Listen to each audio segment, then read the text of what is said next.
这是一次难得的机会，知道吗？要不你就要永远在这儿待下去了。你看关婕妤死得多惨呐！姑姑，你就放心吧，我会好好修的。你好像一下子长大了许多。好了，好好修啊。修完了之后呢，找一个一般不容易看到的地方，绣上你的名字。等日后陛下船上看见了，那就算是行了。你知道了吗？我知道了。那万一他们要是发现是你送的材料，那怎么办？到那个时候，查出来就查出来。反正我在这里待了几十年了，我早就想出去了。死了不就出去了吗？这怎么行？别想那么多了，我看也查不出来我把你做的那些活跟他们做的混到一块儿，那么多呢，哪儿查去？好了，对了，待会儿我把那些布和针线给你送过来。那好吧，谢谢你，蔡姑姑。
孩子，你的手真是太巧了，做的披风都是这么漂亮。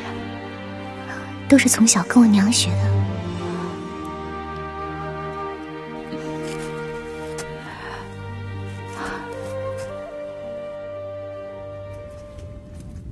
王将军，哦，哎呀，黄总管，你的运气可真好啊！全靠黄总管费心。来，请吧。好。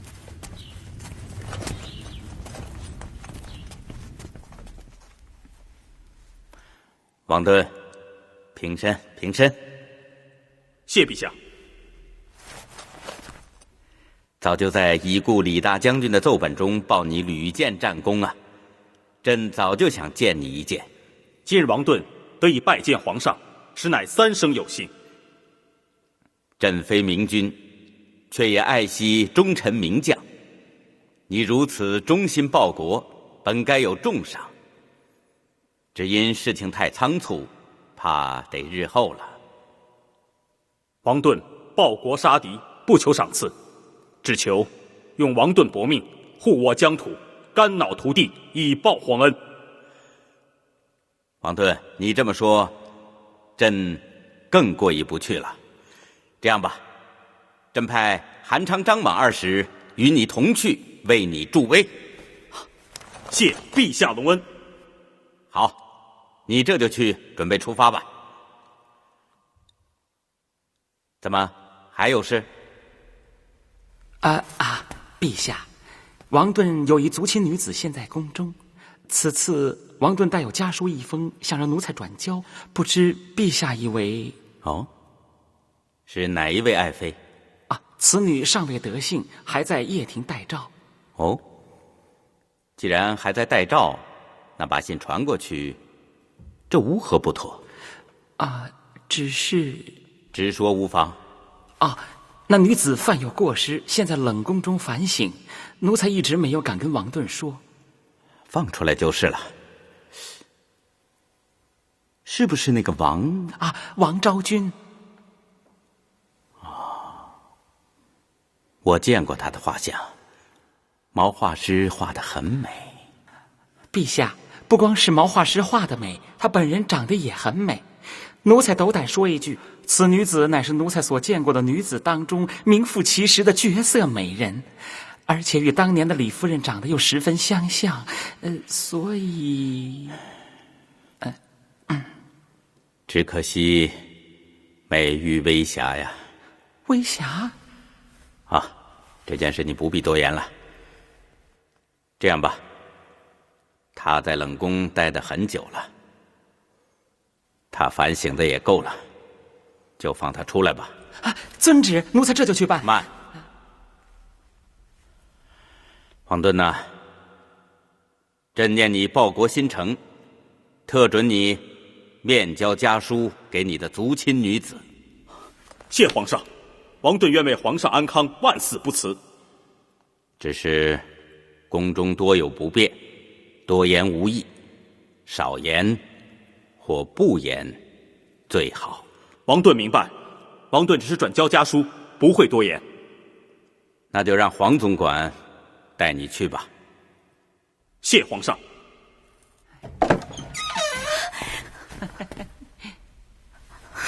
哎，昭君姑娘，哎，你别跑啊！哎，昭君姑娘，皇上可说了啊，少言或不言最好，听见没有啊？啊，昭君姑娘，你记着啊，千万别多说，要不然我们可一起完蛋呐！黄总管，你放心吧。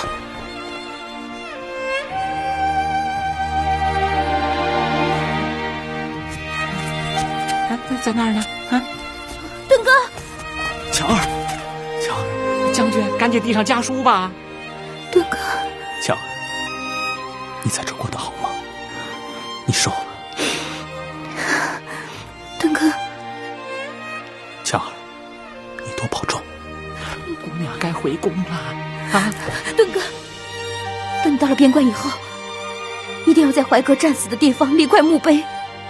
行了，你放心。走吧，乔儿。顿哥，乔儿。行了，姑娘。乔儿。顿哥。行了，进去吧啊！关门。是。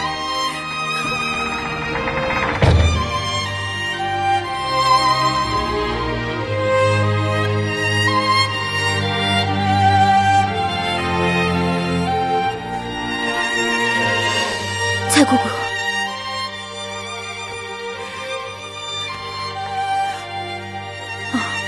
昭君姑娘，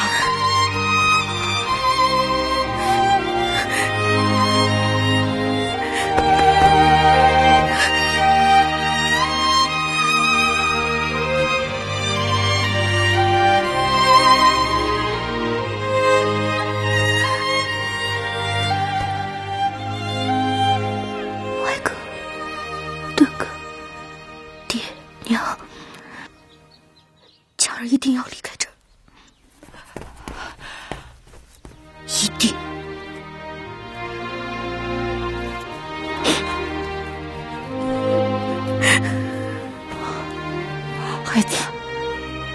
孩子，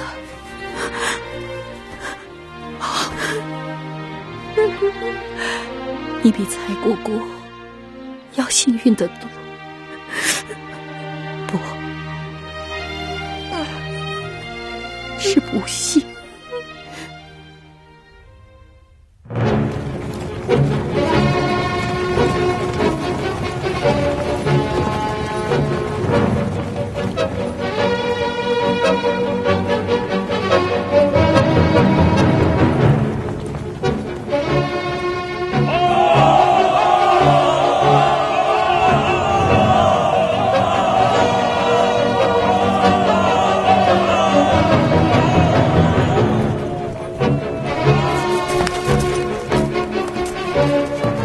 大汉皇帝问候匈奴呼韩邪大单于。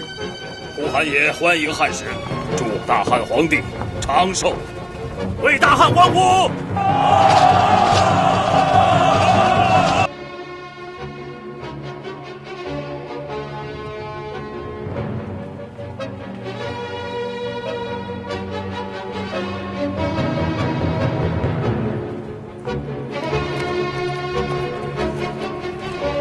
大汉皇帝问候匈奴呼韩邪大单于。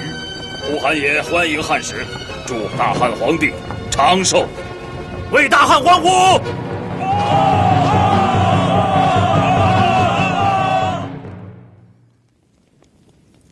为了帮我呼韩邪统一匈奴，大汉李大将军全军覆没，大汉之德不可忘啊！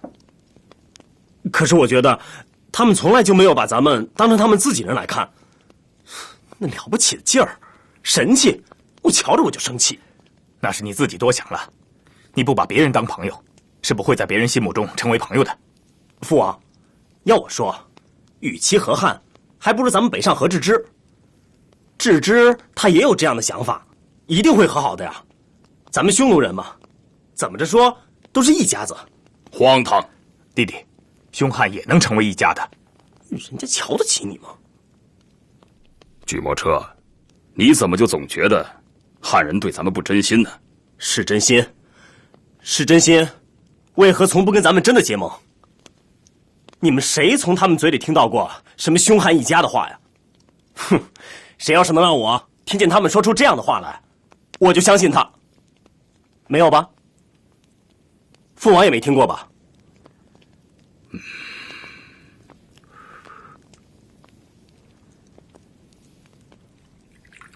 最近我听说呼韩邪有个儿子叫巨墨车的，一直主张呼韩邪和郅支联合对付大汉。是吗？根据我的观察，呼韩邪现在经过一段时间的调整，已经是兵强马壮。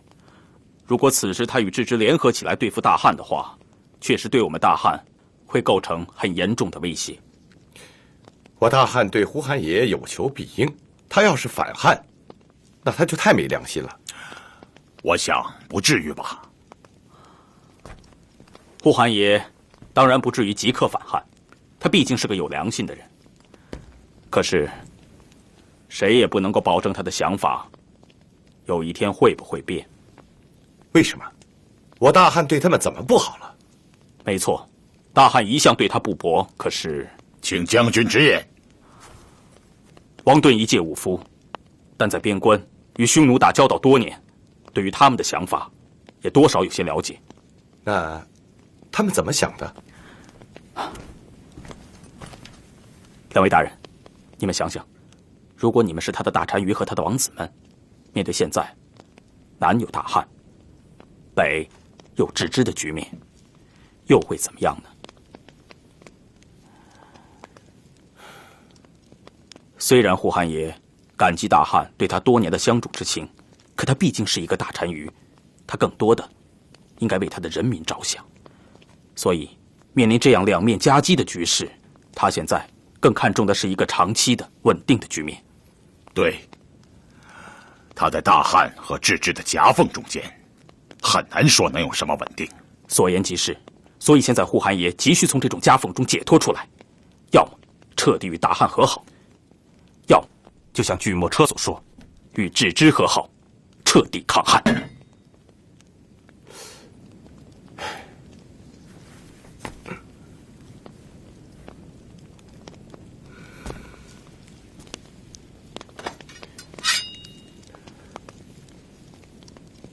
他们不是已经和汉了吗？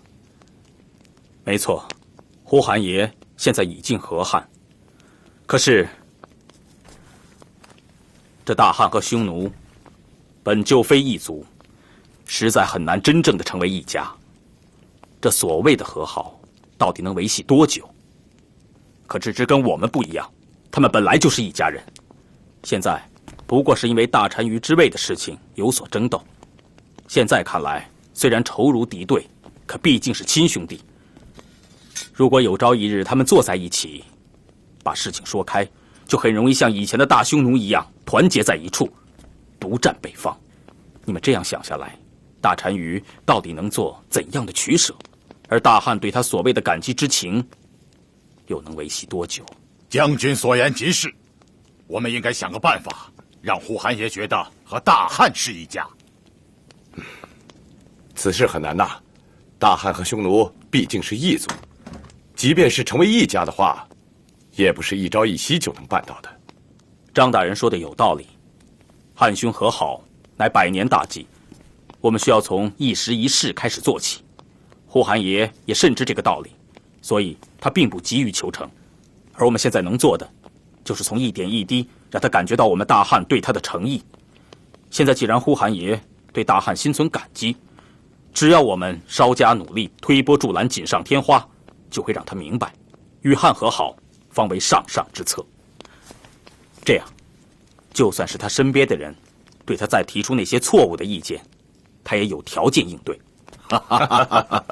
不过，我倒是第一次见到极力主和的武将啊！张大人，是在王敦一番直言，是为大汉江山社稷着想。若换王敦自己，恩师李大将军、胞弟王怀皆为匈奴人所杀，就让王敦杀光匈奴人，战死疆场，王敦也绝无怨言。张猛一句戏言，王将军不要在意啊。王将军赤胆忠心，我等早有耳闻呐。王敦一介武夫，适才言论过多，还望见谅。不，听王将军一席话，我等顿开茅塞呀。我认为，在此与呼韩爷盟誓，固其归汉之心呐。韩将军，我等此次前来并没有此项任务。如果擅自结盟礼约，回去后定会受到责备。朝中臣僚如果议论我等有辱朝廷，将如何回答？若与呼韩爷结盟，便被认为有辱朝廷，那足以证明我大汉与匈奴和好没有诚意。那有朝一日呼韩爷反汉，便不足为奇。张大人，你不要多想朝中那些老朽，他们身居国中，闭门造车。张大人，我想应该依王将军所言，与呼韩爷结盟，事不宜迟啊。张猛为韩将军马首是瞻。坐，请。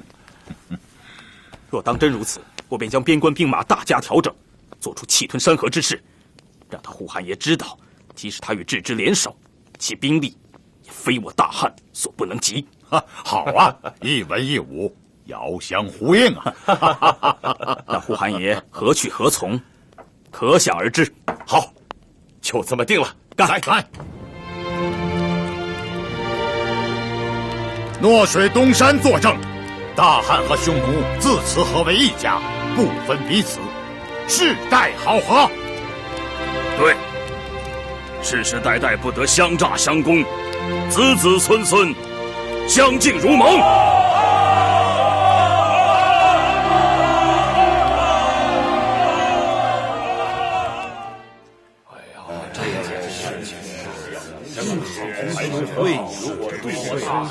关于韩昌、张猛与匈奴签订我大汉王朝国约之事，诸位爱卿还有什么意见吗？陛下，老臣认为韩昌、张猛自作主张，与呼韩爷私自订立互不侵犯之盟约，我看有损国威和大汉朝的声誉，不可得行。臣以为韩昌、张猛正是遵循了陛下一贯的主张，且发现边塞存在的危机，才会有此举动的。此话差矣。无论如何，先斩后奏，目无天子，罪至不赦。臣以为应立即解约。你说的不对，不可以啊！不能和匈奴人这样，应该这样以往下去。好了，都不用说了。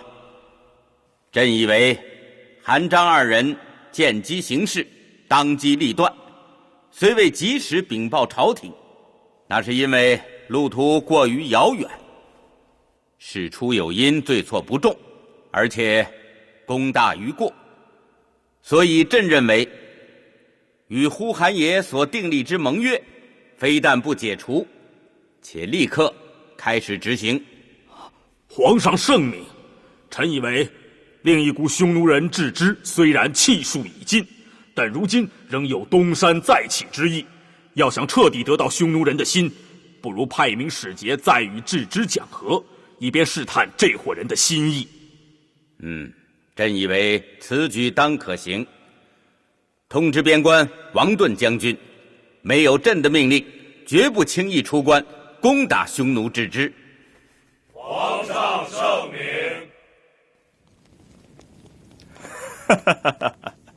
你们既然和姬侯山合为一家，那为什么还来找我呢？大汉天子愿主持匈奴单于兄弟的和好，完成匈奴统一大业。据我所知，你们已经和呼韩邪订立了盟约，我和他有杀父之仇，我们怎么能坐在一起呢？看来你们是真心想羞辱我。当然，我同意议和，但是我有一个根本的条件，那就是你们必须和呼韩邪解约，承认我是唯一的大单于，否则我绝不答应。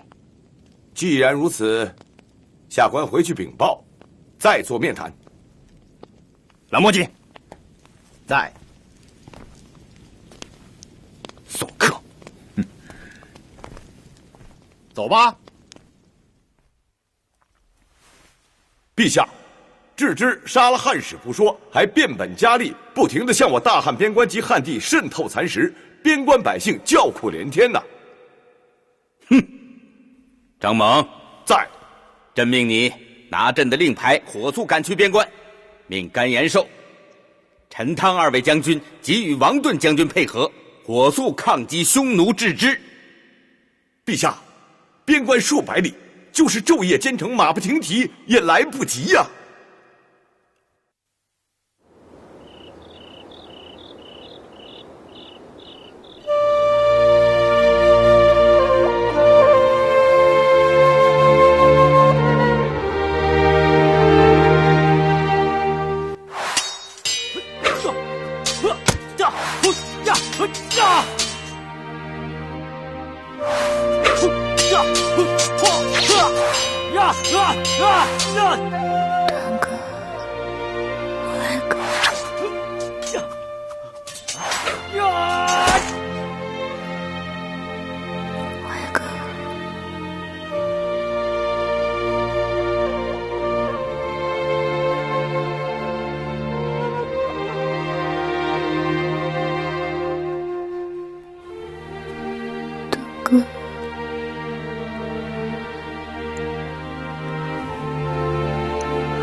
你醒了，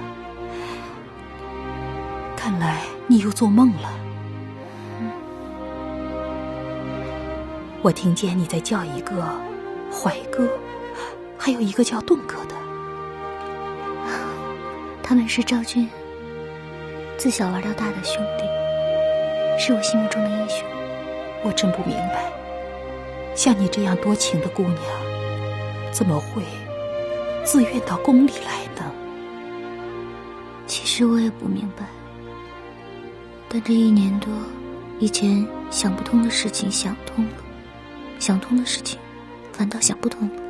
不管怎么说，姑娘有心，心中有惦记的人，人家也惦记着你呀。其实不怕姑姑笑话，昭君心中除了盾哥、怀哥之外，还惦记着另外一个人。谁呀？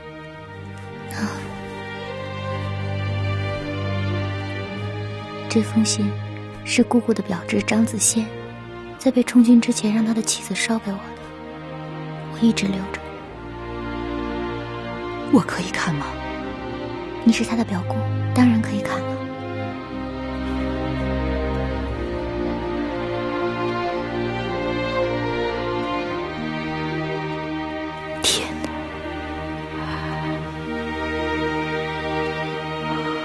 我这个傻侄子，难得他一片痴情啊！我原先一直不理解他，现在心里还挺惦念他的。人心都是肉长的，谁能不动心呢？他现在在北方，就是塞北大漠上，所以昭君远在北方，不在这里。昭君，你不要瞎想啊，说不定啊，会时来运转呢。我说过，我想回家。别再想了，想了也没用的。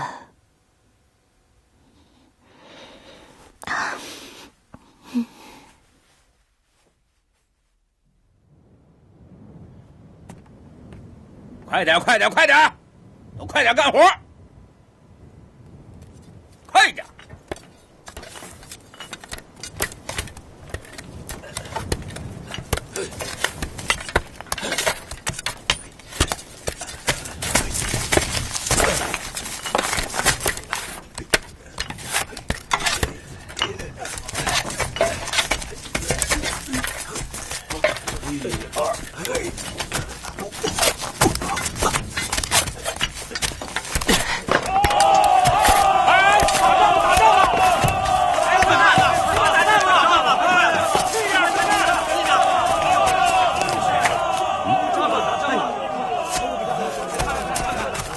看什么看什么，看什么看，看什么看？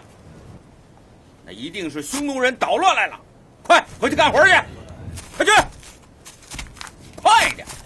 赵建堂，今儿这仗打得可够凶的，这不都和好了吗？怎么又打起来了？我说你管这么些干什么啊？你别忘了，你已经不是什么县令了，你呀，好好的在这儿服苦役，等着皇上大赦吧你啊！要不然的话，就等着把你这点尸骨和那些匈奴人埋到一块儿去。哎，看什么看？看什么看？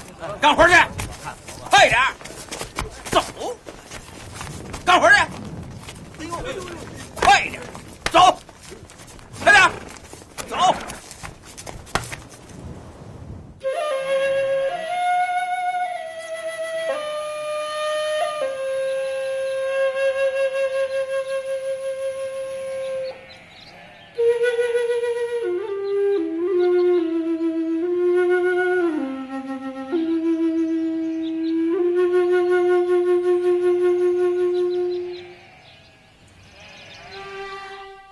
我也是个野孩子，在嫁给他之前，我想怎么样都成。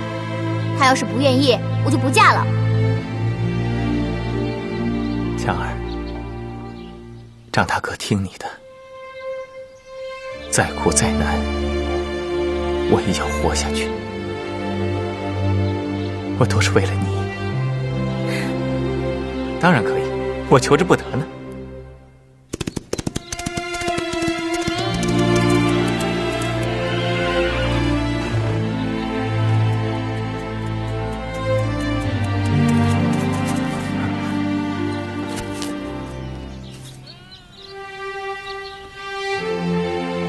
你是谁呀？你是匈奴人？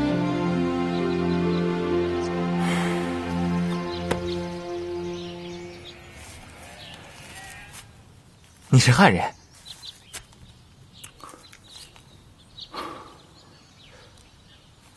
你到底是什么人啊？又要打仗了，你看。你说什么？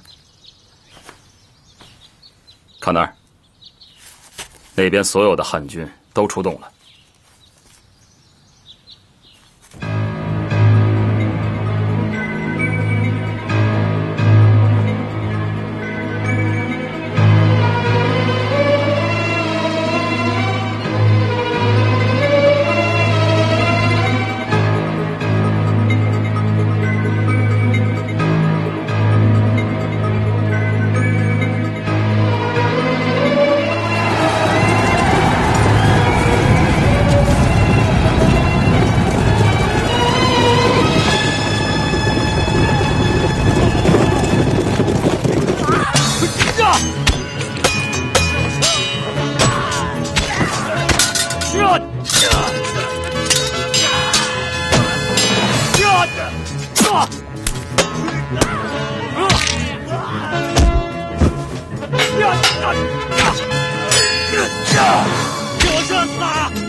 呀！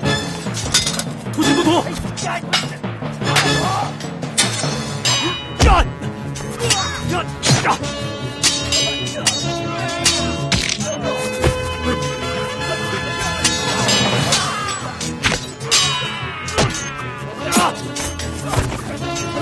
大将军，上马！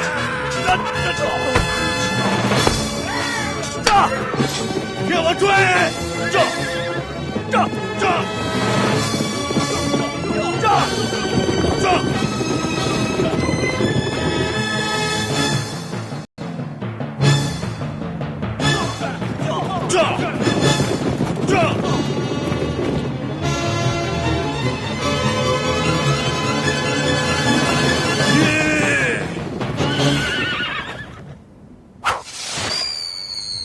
小心有诈！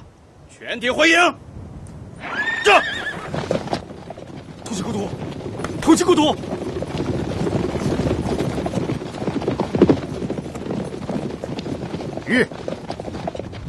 阿多木将军，我们的兵马已经重整完毕，随时配合合围。没什么合围，蓝墨吉。我们该回去好好的为突骑孤独大将军疗伤。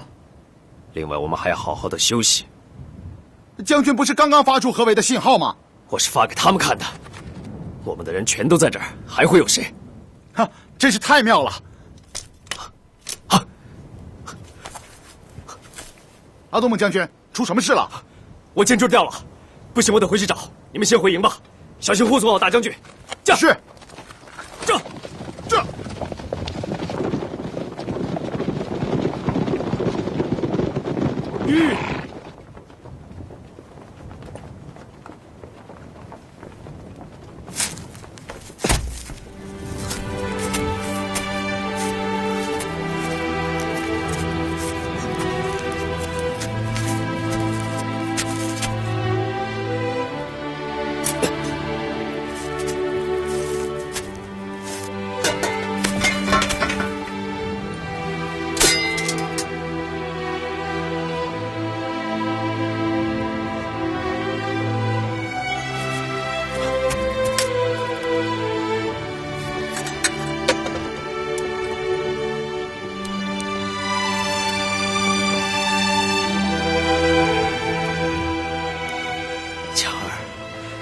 把你给丢了。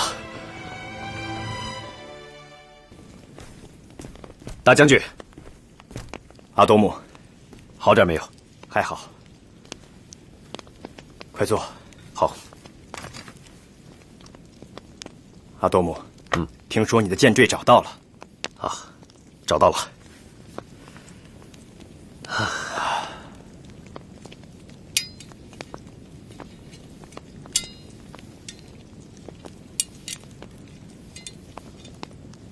恐怕我这一辈子也很难再见到他了。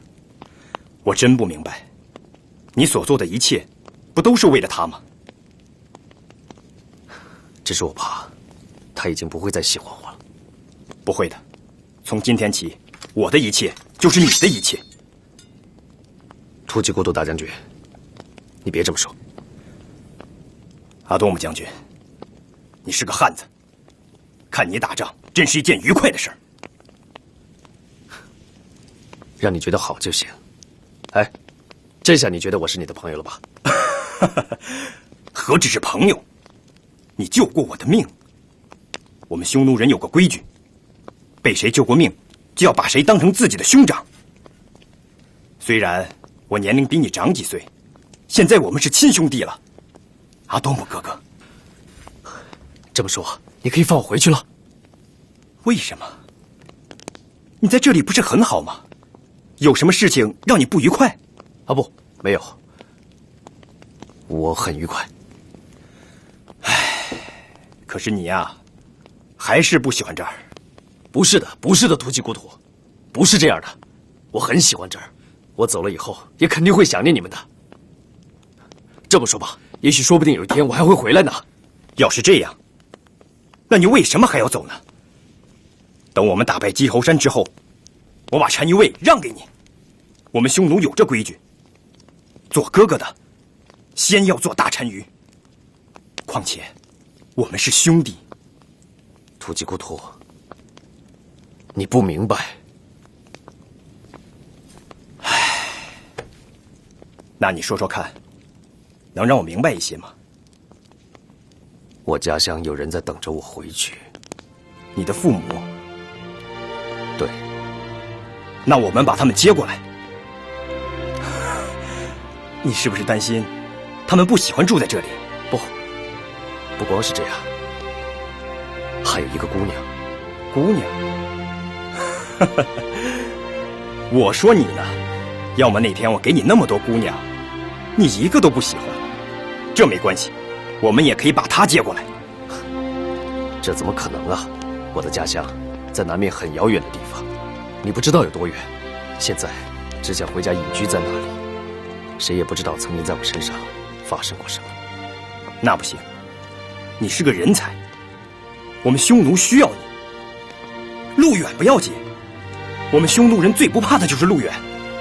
到时候我们可以多些人去，要不干脆率军打过去。大汉皇帝要是讲和，就把你那个姑娘当成讲和的条件。别说了，突骑孤图。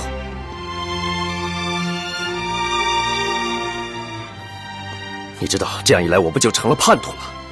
我们汉人最恨最看不起的就是叛徒，变节投敌，猪狗不如。不，可是我觉得你是个英雄。那是你觉得，突骑孤图。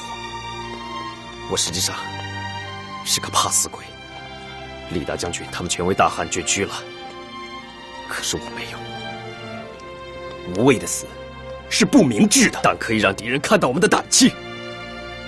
我没有这个胆气，我不想死，怕死了以后就再也见不到我心爱的姑娘了。对呀，对呀，你不死是有理由的。不，怕死就是怕死，没有什么可以为怕死充当理由。你应该鄙视我。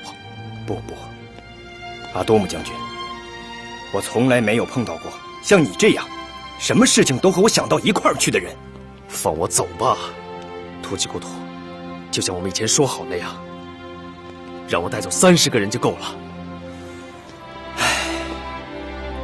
不，我可以让你多带些人走。你答应了？就算是了。为了那个姑娘，你可以放弃你们汉人最看重的名节。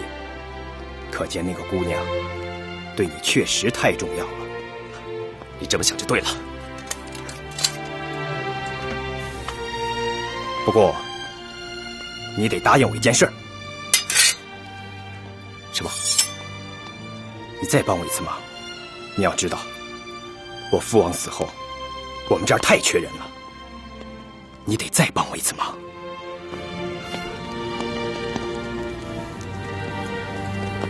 那好吧，不过你得快点。我会的，阿多姆哥哥，好好睡觉吧。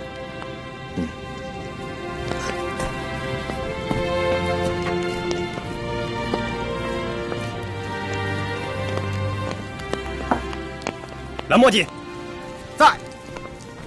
有什么事？突骑孤图单于，你过来。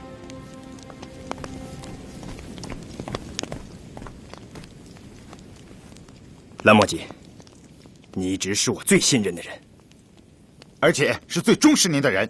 那好，我想请你帮我一个忙。您说吧，突骑孤图单于。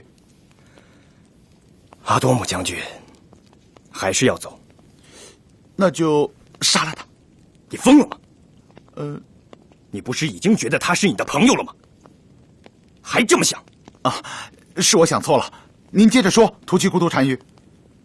阿多姆将军的汉名，你知道吗？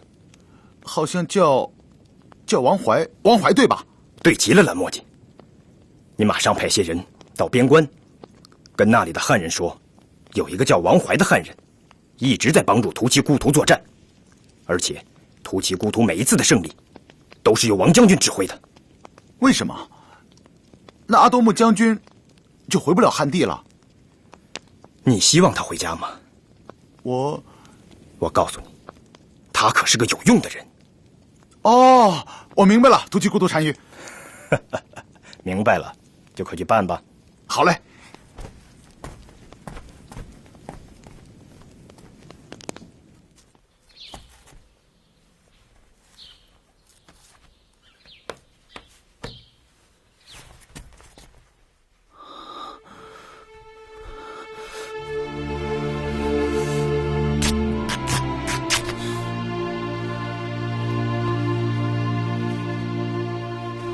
太胡言！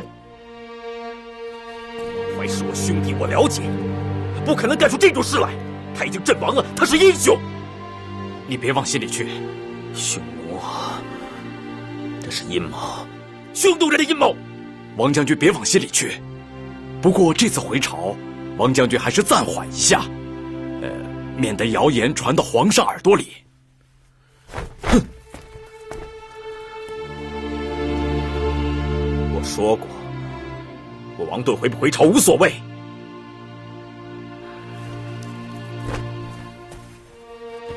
好吧，这次就烦请陈将军、甘将军二位带我回朝向皇上禀明边关的战况。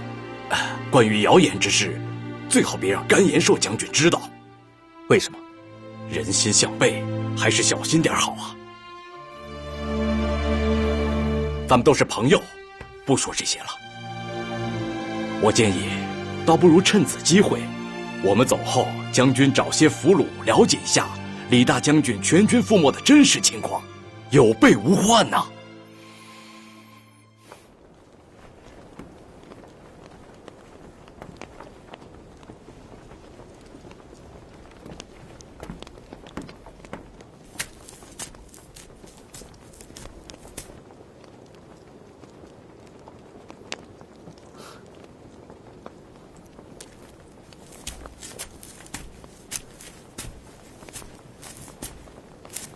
阿多木将军，想什么没事呢？她是我们大汉最美丽的姑娘。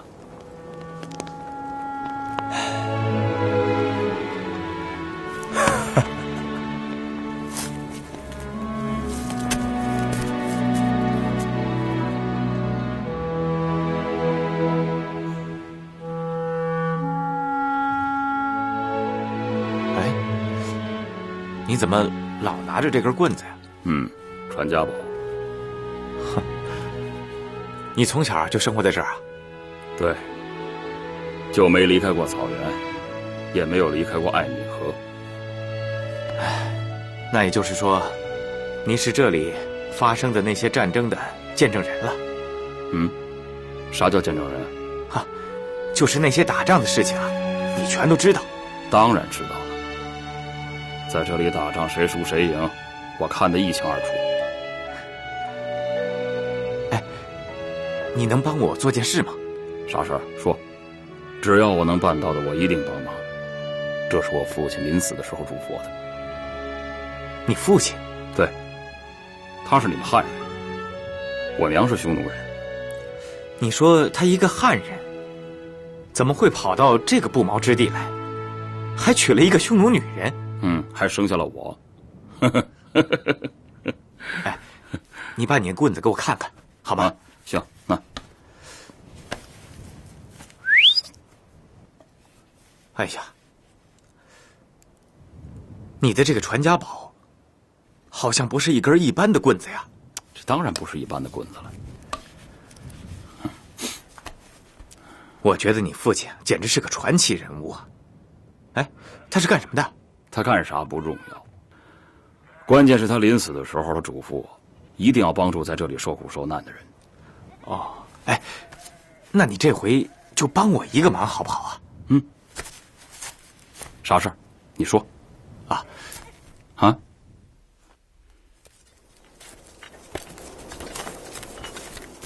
站住！干什么呢？我找赵监头说点事儿。不行，回去。什么人？让他来吧。进去吧。哎，什么事儿啊？哎，赵监头，哎，您来，来。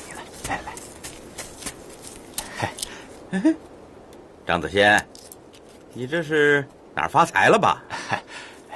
赵监头，这是我做县令的时候攒下的最后2两银子了。我都给你，你只要答应我离开这儿1天1夜就行。你到底要去哪儿？啊，是这样，我有一个同乡啊，在这儿打过匈奴，阵亡了。我想呢，去看一看他的墓。看不出来，你这书呆子挺重情义的嘛。是啊。行了，去吧。哎，给我记住，明天这个时候准时给我回来。哎，赵金头，多谢多谢，多谢啊，去吧。哎，你说，他们死在离艾敏河畔很近的地方，对吗？是将军，当时李大将军和他的部下死得好惨，杀的真是尸横遍野。走，现在带我去看看。那个地方离这儿至少有50里地呢。50里，500里也要带我去。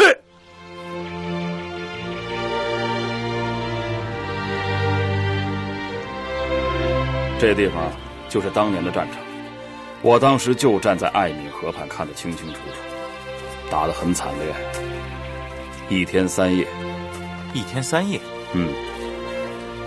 最后一天啊，把这白天啊打得跟晚上一样，啥都看不见。哼，你看。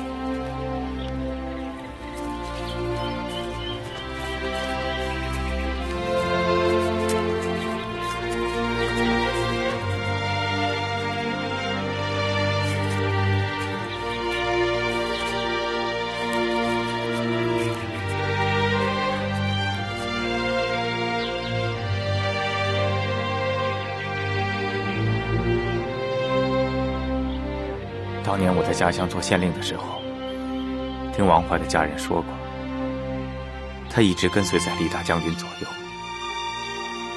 想必他战死的地方就在附近吧。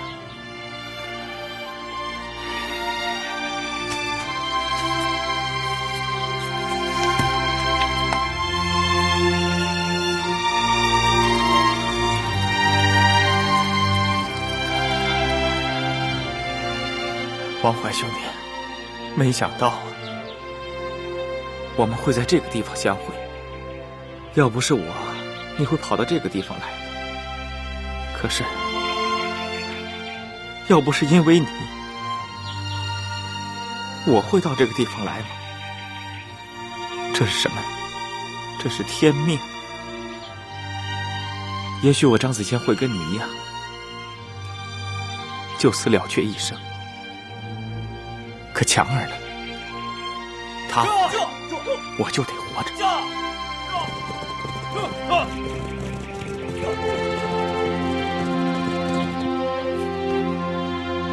兄弟，赶紧走，快！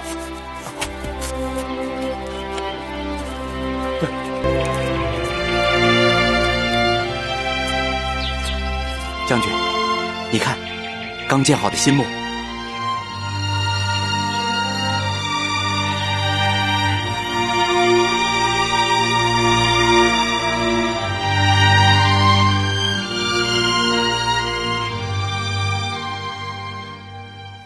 这就是郅支，匈奴最坏的首领。近10年，匈奴对我大汉的战争都是由他挑起的。今天，他已被我大汉将军甘延寿陈汤所诛。郅支已死。匈奴的呼韩邪单于近日要来长安面君，商讨和好大计。从今往后，边关就要太平了。为了庆贺太平，今天我把全部的姐妹都叫来了，大家一起高兴一下。来，姐妹们，这是陛下赐的烈性祭酒，为的是纪念我大汉复兴勇敢杀敌的勇士。干了吧！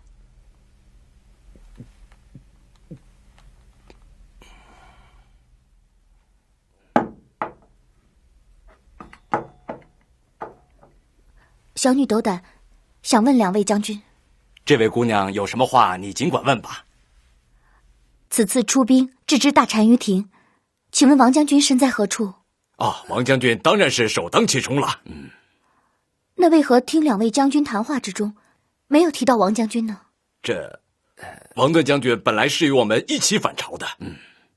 可是什么？是不是王将军遭遇到什么不测了？王昭君，放肆！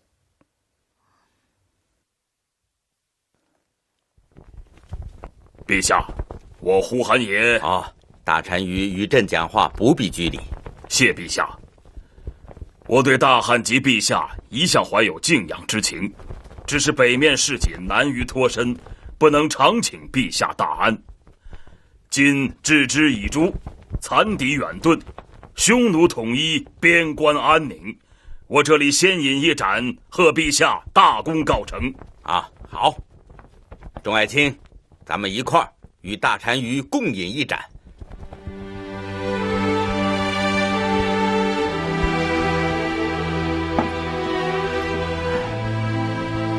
大单于果真乃豪爽之英雄，朕无德之人，岂敢受贺？朕这一盏，贺匈奴统一之功，愿大汉匈奴就此永世友好。我呼韩爷谢陛下多次盛情款待。大单于何出此言呢？大单于乃远方之贵客，先生有言，有朋自远方来，不亦乐乎啊！朕聊尽地主之谊，何足挂齿。待朕他日到你单于亭做客几日，大单于又该如何呀？陛下如有一日驾临我单于亭，我呼韩爷将请全匈奴之美以御陛下。祁连山边听胡笳，方知世间无尽头啊！说得真好，不知这诗句出自何处？朕信口一提罢了，不必在意。陛下说的这些太好了，只不过是无病呻吟呐。朕一没见过祁连山，二又没听过胡笳。朕每日身居宫中，更不知天边景色为何呀。此事容易，陛下如有此雅兴，待日后选一夏季，我来接陛下到祁连山一游，让陛下亲眼看一看匈奴千里绿草，一望无边，胡笳随风而至，骏马乘歌而去。哎呀，只是不知陛下何时可以成行啊？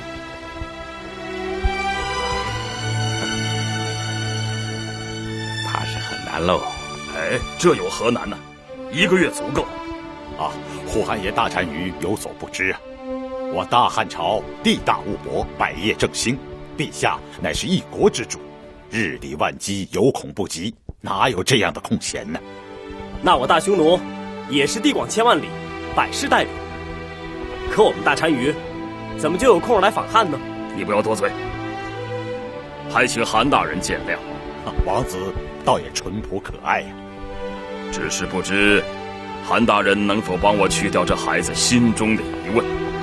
如果能，呼韩爷感激不尽。在汉地，教育孩子是父亲的职责。那作为叔父，是不是也有责任回答这孩子提出的疑问呢？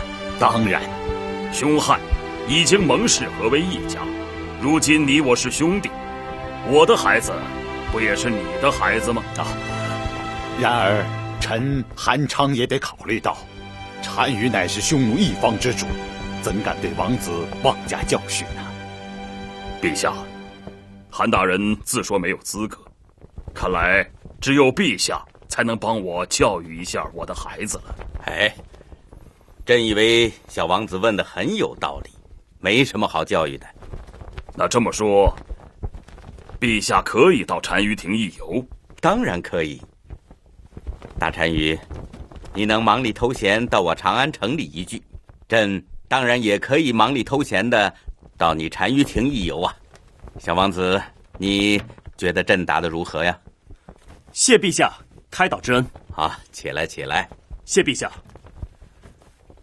那陛下何时成行啊？这个容后商定，不过朕是一定要去的。那我先以此酒预祝陛下光临我单于亭。朕也祝你匈奴万民安康。请。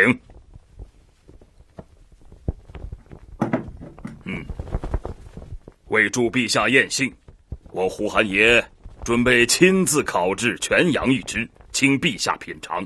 那就有劳大单于了。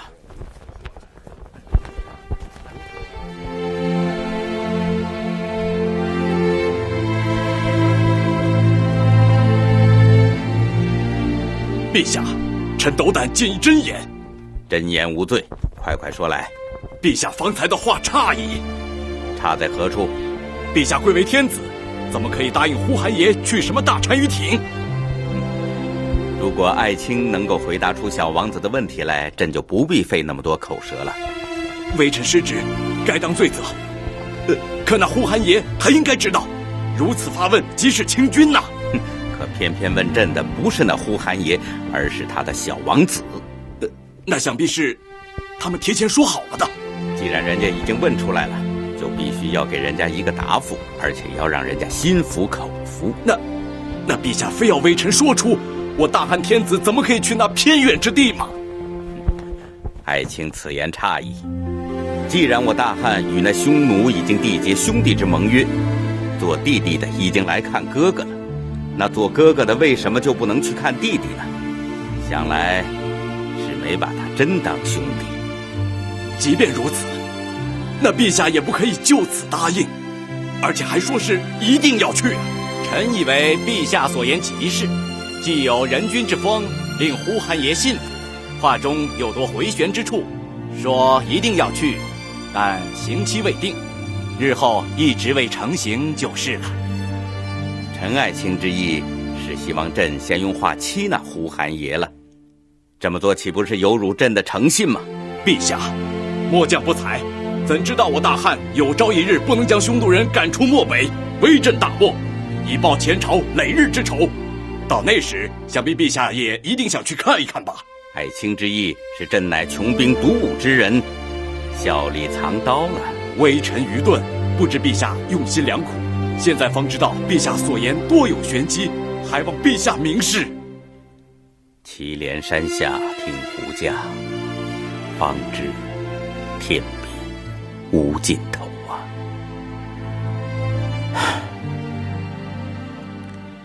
我就觉得呀，他们没有把我们当成真兄弟。别听那寒碜饶舌，大汉皇帝不说的好好的吗？可我还是觉得他们不是什么兄弟，至少不如智之那样。更让我觉得是一家人。你为什么会这样想？智之怎么说，也是父王的哥哥。可汉人呢？汉人是什么？哎，一直以来不就是这样吗？他们过他们的，我们过我们的，这有什么奇怪的？那也不能做兄弟，最多就是邻居。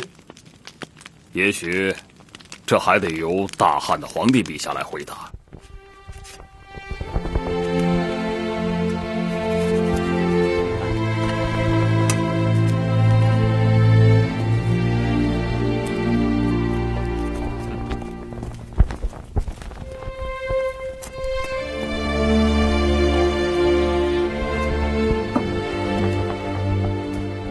众爱卿，谁来替朕跟这位小王子说一说，这邻居和兄弟有何区别呀？臣以为，同出一父者为兄弟，同居一处者为邻居。那兄弟亲呢，还是邻居亲？从血缘上讲，是兄弟亲；可是从情义上讲，友善的邻居比兄弟还亲呐。例如贵匈奴的地方五单于之战，和后来的智之和呼韩邪之争，均出自兄弟之间。而能为大单于助一臂之力，后来全军覆没的李大将军，出自大汉。没错，友善的邻居可以结拜成兄弟吗？哎，那他们不算是真正的兄弟，没有共同的血，怎么能说是真正的兄弟呢？你一定要让邻居有血缘关系吗？对，你们的祖先夏后氏就是我们的亲戚。那太久远了，血都已经淡了吗？哦，那就拿你来说吧。比方说，你娶了一个汉家姑娘，那你就是汉家的女婿。陛下，呼韩邪愿做汉家婿。哦，好啊，好啊。朕愿将公主许配于大单于，这样咱们就能够成为小王子口中所说的真正的亲戚了，是不是啊？谢陛下大恩。哎，大单于不必多礼，不必多礼。既为陛下之婿，家礼总不能少。好，好，好，好。这样说来，朕要为大单于亲主婚姻了。来，宾主共饮，作为定亲之酒。干！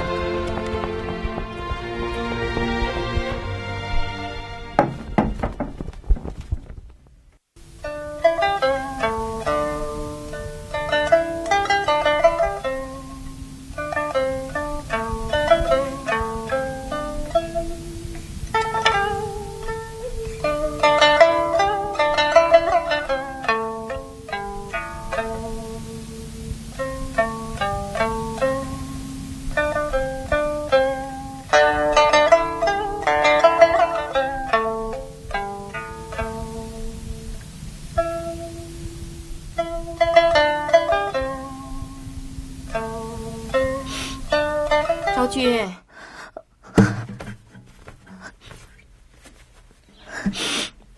昭君，昭君，昭君啊，姐妹们都在歌舞言笑，你怎么一个人在这儿啊？昭君，怎么了？看你眼睛红红的。没什么，真的没什么，蔡姑姑。我只是想到一些往事。要是没有战争，我或许完全是另外一种活法。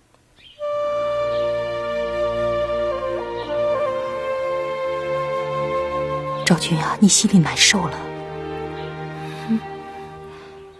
是不是上次送信的那个族兄啊？还有别人，都已经战死了。是这样，不过你现在就得想开了啊！这边关的仇已经有人替你报了，那么这边关也就安宁了。那大汉将士都能回来了吗？那怎么会呢？那边关总还得有人守着的。我知道会是这样的，死了一个芝芝，总还是有别人。你呀，你这小小的王昭君呢，竟然为天下大事操心。要是没有战争，那该多好啊！那样就不会有人战死，不会有人被杀，不会有人去打边关，我那个族兄就可以回来了。姑姑，我来宫里的时候不懂事，一路上都没理他，我现在后悔死了。我有好多好多话要跟他说。昭君，你不要忘了，你现在是在宫里，你就像那只鸟。我这样形容不太合适。你这样的形容再合适不过了。反正你这一辈子再也见不到他了。那我宁可不要回家，我要到边关去找他。昭君，你想点有用的好不好啊？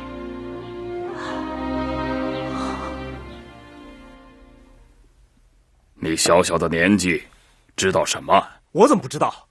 他们让我做汉家女婿，那是在嘲笑我。可父王呢？父王真要做他家女婿？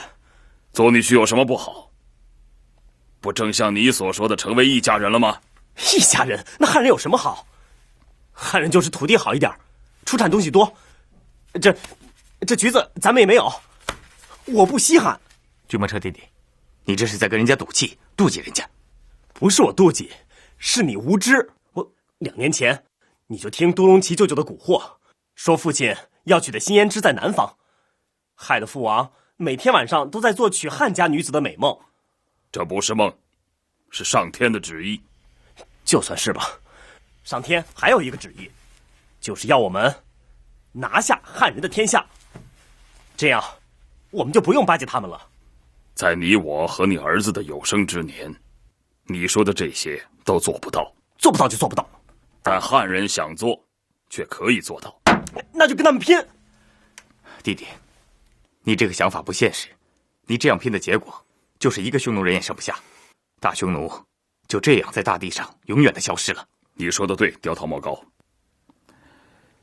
知道吗？我之所以恨你芝芝大伯，就是因为他总是要让匈奴人没完没了的残杀，最后全部毁灭。其实我可以把单于位让给郅支，但我知道，郅支只要活着，就会不断的挑起战争。这我知道，可咱们现在说的是汉人吗？是的，汉人现在是唯一能和我们进行战争的人，而且也是能够把我们打败的人。如果我们和汉人是敌对关系，那还不如让郅支继续活着。这我不明白。你想啊，当初汉人为什么能够与我们和好？就是因为郅支在那边经常袭击汉官，汉人要联合我们一起对付郅支。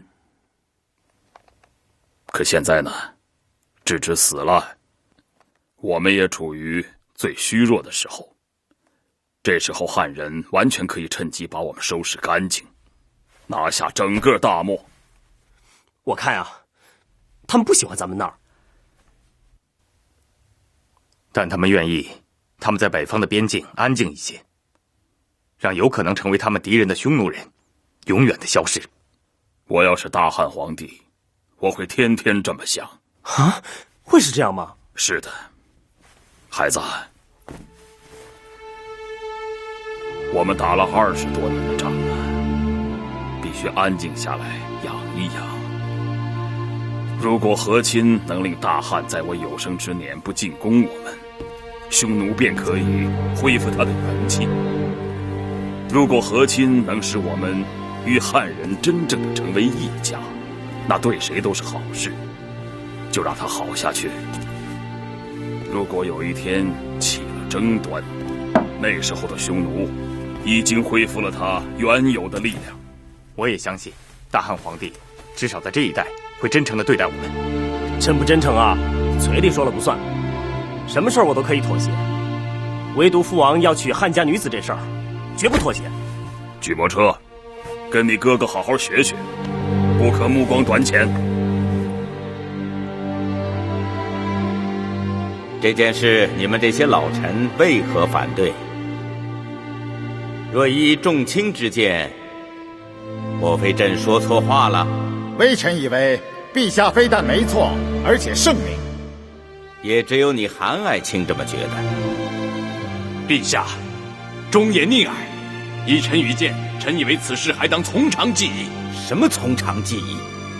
这只不过是一个男人要娶女人为妻，这等小事还要从长计议吗？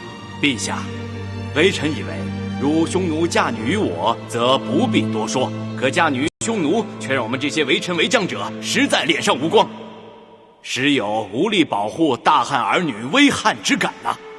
荒唐！婚嫁之事与众爱卿有利无利何干？当此之计，是我大汉强于匈奴，使匈奴愿与我合婚，是呼韩邪有求于朕，并非朕平白贡献汉女，以求息事宁人。陛下，依臣之见，为何不让那呼韩邪嫁女于陛下或太子，以表诚意呢？那众爱卿就能满意吗？到时候众爱卿又该说了，我堂堂大汉天子，竟拿狐女后宫成何体统？万一到时候要冷落了人家，那这合婚不反成了结仇？皇上实在圣明。韩爱卿，你也不必多说了，当今这大殿之上，只有你赞成朕意。哼，朕怕你成了奸佞之人。臣为大汉安宁，万死不辞。韩爱卿，此话听起来像狂佞之语了。臣就死在这里，让他们看看。此事还不到爱卿轻生的地步。来，你过来。前次韩爱卿与张爱卿出使单于庭之际，即与呼韩邪订立了盟誓。当时众爱卿便说，自作主张，有损大汉，伤国威，罪于汉奸无益。当时朕听了并无多语，因为朕觉得木已成舟，可而今朕却想多言几句。交往之道在于诚信。既然我大汉与匈奴订立了盟誓，却把这盟誓视为羞辱，此中有何诚心呢？韩爱卿，朕早该为你讲一句了，可朕却惧怕众议，这是朕无德无能，害爱卿委屈了，还望爱卿见谅于朕。陛下如此大恩大德，大汉有幸啊！臣愿肝脑涂地，以报陛下大恩大德。韩爱卿，快请起。谢万岁。朕自知无德无能，所以众爱卿议事之时，朕相不多言。但此次合婚之事，朕得多言几句。这邻居之间尚可婚嫁，可唯独这呼韩爷不可娶汉女，这只能说明我大汉视匈奴为异人，说合为一家不过是欺哄之词。如此不讲诚信的朝廷，呼韩爷能甘心臣服吗？若朕是呼韩爷，心中也必定不会服气的。